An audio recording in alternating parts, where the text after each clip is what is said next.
doing pretty special things, but I'm not going to tell their story because we want them to share their stories. So first, I'd like to introduce our first honoree for this year. Actually, before I do that, let me tell you about the honor. These honors that we're giving them are called the Ralph Uribe Awards. And the Ralph Uribe Awards are named after two women, Gail Rolfe and Virginia Uribe, who ran Models of Pride for 18 years. They came to us 5 years ago at the Los Angeles LGBT Center to say, you know, it's time to pass the torch. It's time for somebody else to pick it up and keep Models of Pride going. We took that honor quite enthusiastically, but we always want to remember that those two women, who are now in their 70s, were the inspiration behind this wonderful conference. And most of the day is still structured almost exactly the way that they structured it. And that's just a tribute to their vision and their inspiration. So our first honoree this year is a teacher. And we're really proud to honor a teacher this year, Bridget Brownell.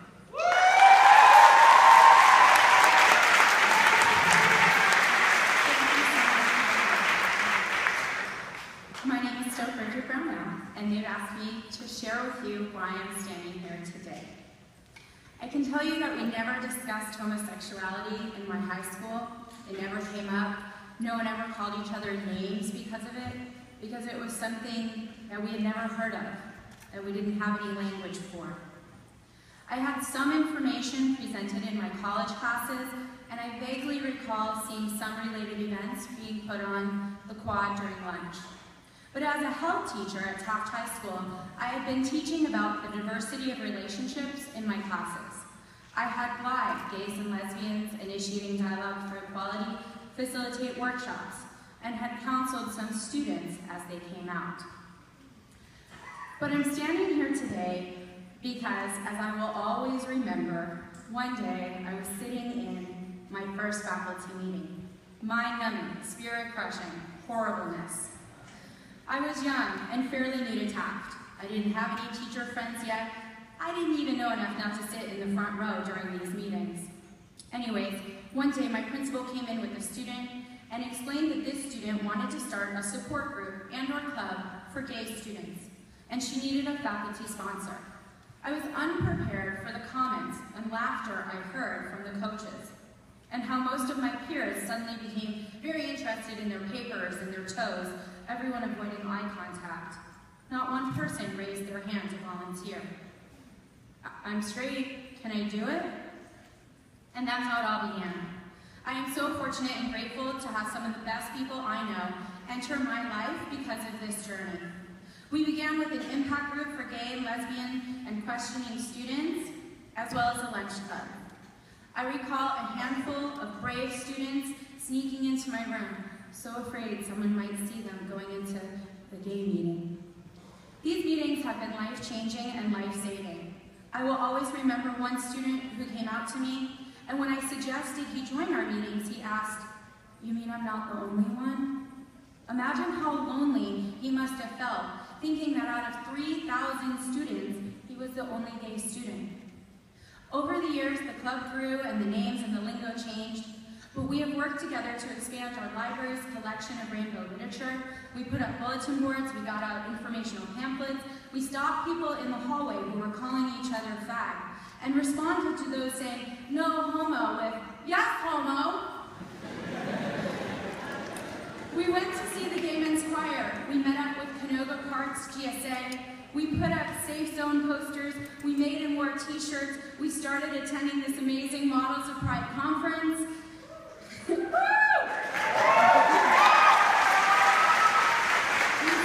hosting school-wide events such as Day of Silence and tie-dyeing shirts on the service road at lunch. My favorite event is the GSA marriage booth at our school's Club Rush. Our GSA sells marriage licenses to anyone who would like to get married, and for $2 a couple, you receive a marriage certificate with updates regarding same-sex marriage, a ring pop, and a selfie at our wedding chapel outside.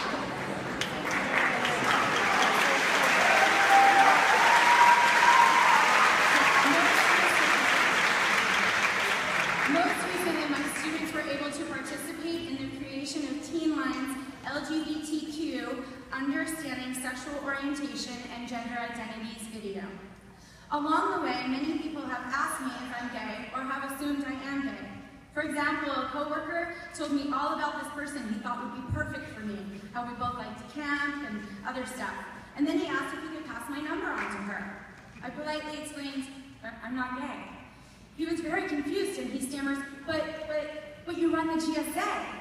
And I told him, as you know, it's the Gay-Straight Alliance. I am honored to be an advocate and an ally for the LGBTQIA+ community, and to work with those who support equal rights for all. I am proud of all the things my TAF GSA students have done, but I'm even more proud of all they have accomplished since graduating.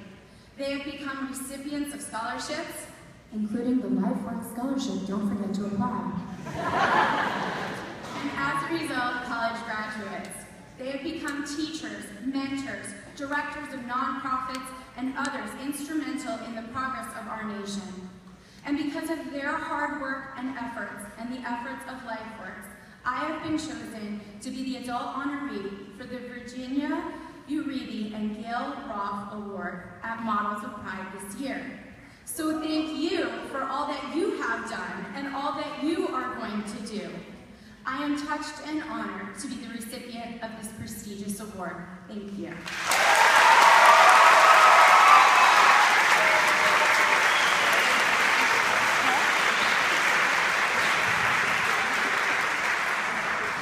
Our second honoree came to LifeWorks at 18, right? At 18 years old, as Justin Gonzalez.